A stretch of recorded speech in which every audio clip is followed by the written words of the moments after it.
Bonjour ou bonsoir, selon l'heure à laquelle vous nous regardez. Je suis votre chroniqueur audio et animateur de podcast à l'ODJ Média, chargé aujourd'hui de vous lire fidèlement une tribune percutante signée Mohamed Aïb El-Hassan. Le thème ? La stratégie nationale de l'intelligence artificielle, ou plutôt, l'art de la fabriquer à huis clos. On l'attendait avec curiosité, voire avec espoir, les premières assises nationales de l'intelligence artificielle, organisées à Rabat les 1er et 2 juillet 2025, devaient incarner un tournant stratégique pour le Maroc, à l'heure où la souveraineté numérique devient une question aussi vitale que l'indépendance énergétique ou alimentaire. Placé sous le haut patronage royal, l'événement promettait une ambition claire, définir une stratégie nationale de l'IA, efficiente et éthique, au service de la société marocaine. L'auteur ajoute ensuite. Mais au-delà du discours soigné de Madame la ministre déléguée à la transition numérique, Amal El Fallah Segrouchni, et de l'impeccable esthétique des communiqués de presse, une question dérangeante s'impose, ces assises sont-elles un réel appel à l'intelligence collective ou simplement une vitrine politique bien huilée, où les acteurs les plus légitimes de l'écosystème marocain de l'IA brillent par leur absence ? L'ambition affichée est noble, construire une stratégie IA souveraine, adaptée aux besoins du pays et alignée sur les orientations royales. Mais que signifie réellement souveraineté technologique, si l'on ne commence pas par reconnaître et mobiliser les forces déjà actives sur le terrain ? Depuis plusieurs années, des startups marocaines, des laboratoires indépendants, des entrepreneurs locaux et des talents de la diaspora investissent leur énergie dans le développement de solutions IA appliquées à la santé, l'agriculture, l'éducation ou encore la cybersécurité. Or, beaucoup d'entre eux n'ont pas été invités. Pire, certains ont appris l'existence de l'événement par la presse. L'auteur poursuit. À l'heure de la transparence et de la gouvernance ouverte, comment justifier l'opacité totale du processus d'inscription ? Aucun appel à candidature publique, aucun formulaire d'intérêt, aucune communication officielle sur les critères de sélection des participants n'a été rendue accessible. Qui a choisi les invités ? Sur quel fondement ? Quel réseau ? Quel mérite ? Le flou entretenu autour de ces questions interroge, et légitimement. L'auteur s'indigne également que faire du Maroc un acteur crédible de l'IA, l'intention est belle. Mais si l'on veut que le royaume soit pris au sérieux sur la scène internationale, encore faut-il commencer par valoriser ses propres innovateurs.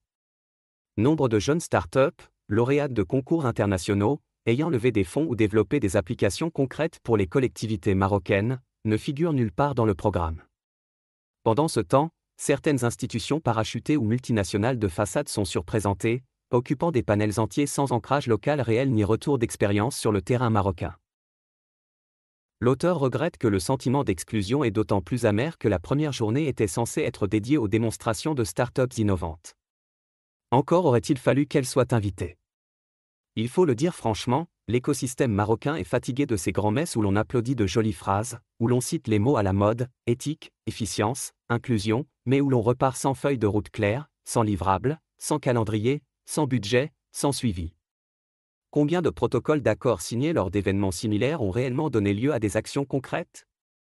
Combien de conférences se sont soldées par une page LinkedIn et quelques photos, puis plus rien ? Le risque ici est que ces assises nationales deviennent un rituel institutionnel sans impact, une opération de visibilité sans transformation. Un moment décisif pour les communiqués ministériels.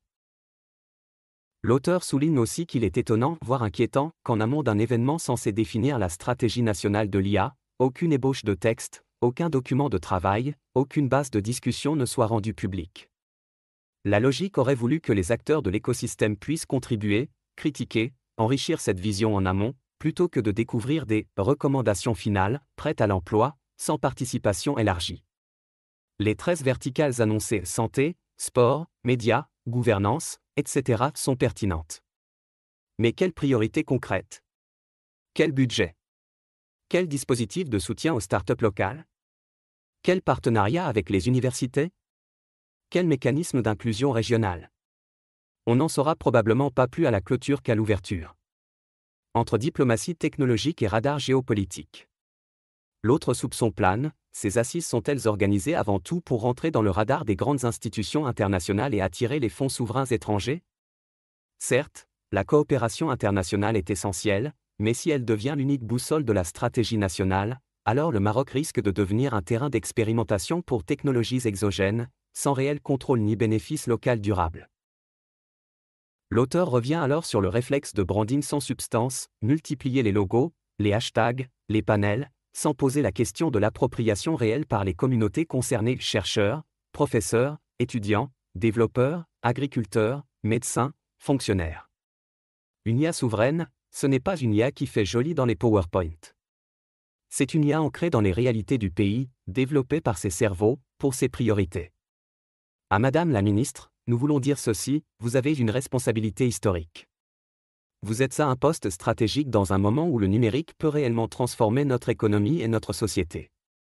Mais cela ne peut se faire sans transparence, sans inclusion sincère, sans débat public. L'IA est trop importante pour être confiée uniquement à des panels clos, à des diplomates de la tech ou à des gestionnaires de l'innovation.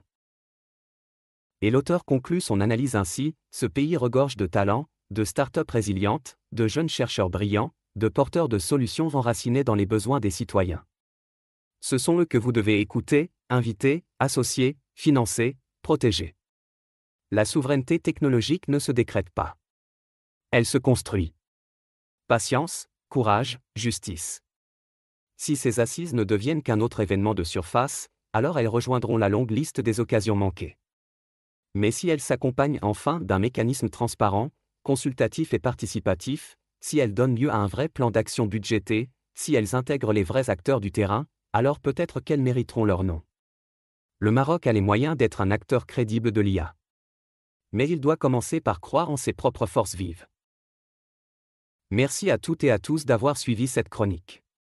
Je vous rappelle que j'ai fait le maximum pour vous restituer les propos de l'auteur dans leur intégralité, sans les modifier.